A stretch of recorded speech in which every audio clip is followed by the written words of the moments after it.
Monsieur le représentant du ministre, Madame la prorectrice, Mesdames et Messieurs les magistrats, Monsieur le président de l'Ordre des barreaux francophones et germanophones, Mesdames et Messieurs les bâtonnières, bâtonniers, Mesdames et Messieurs les doyennes et doyens, chers collègues, chers amis, chères étudiantes, chers étudiants, vous toutes et tous, chères personnes physiques de chair et d'os, artificiel se dit du fruit produit par le travail de l'homme et non par la nature, de ce qui résulte de la vie en société et n'est pas essentiel, de ce qui n'est pas conforme à la réalité, de ce qui est affecté et manque de naturel.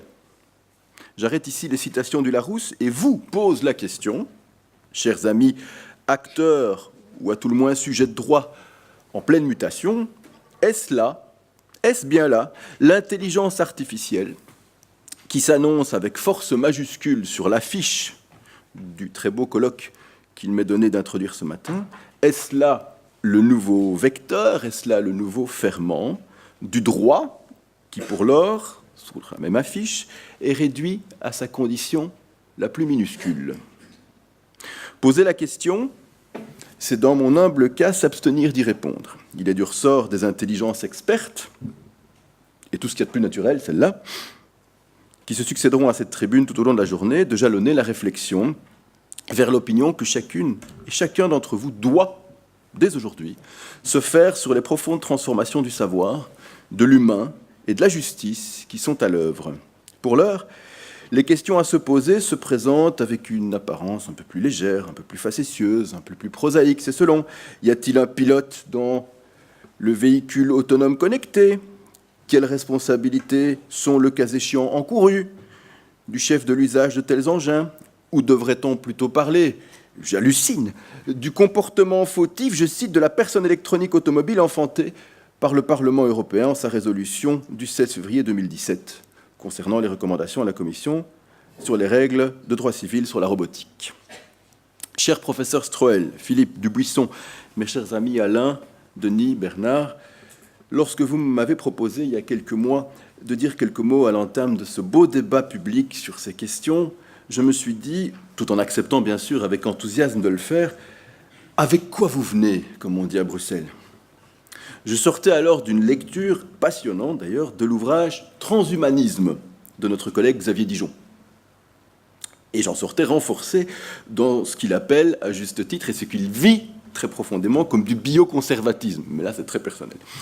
Allons donc, chers amis, vous n'alliez tout de même pas imaginer de toute pièce et de surcroît tenir un colloque sur un droit de la circulation augmenté dont disparaîtraient les conducteurs, les tests d'haleine, les prises de sang, l'agent 22, les autres verbalisants, les bons vieux dossiers répressifs classés sans suite, les tableaux indicatifs. Vous n'alliez quand même pas jeter tout ça aux orties. Dans quel délire orwello-kafkaïen vos histoires d'intelligence embarquée allaient-elles nous embarquer? Ce que j'apprécie, moi, chez le conducteur fantôme, c'est qu'il existe, si j'ose cet oxymore.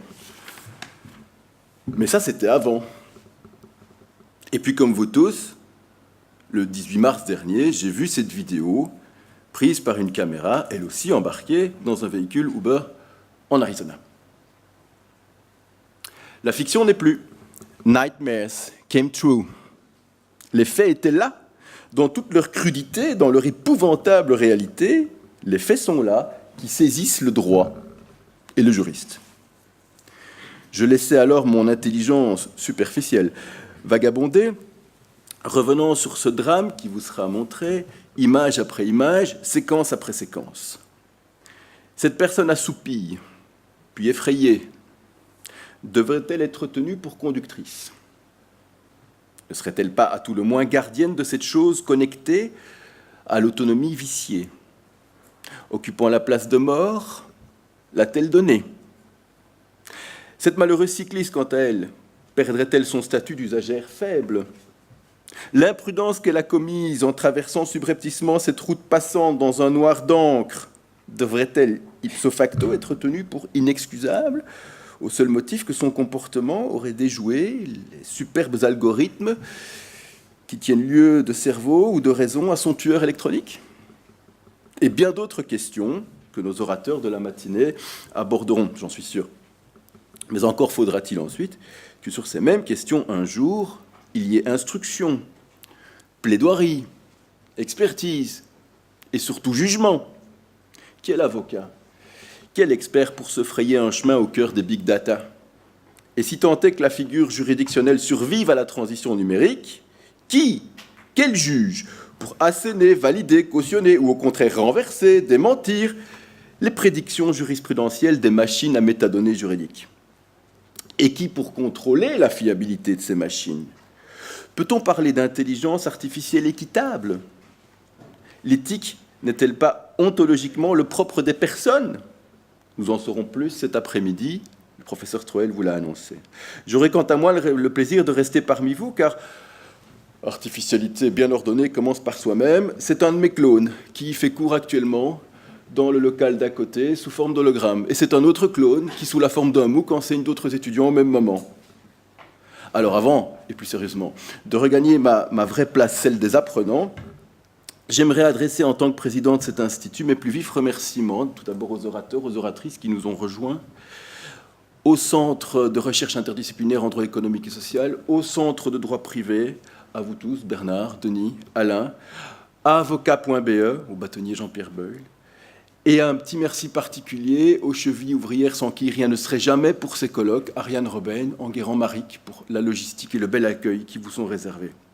J'ai ouvert par des propos un peu amers du Larousse, je termine par le Littré. L'artificiel, c'est ce qui tient de l'art, alors que les artistes rentrent en scène. Je vous remercie.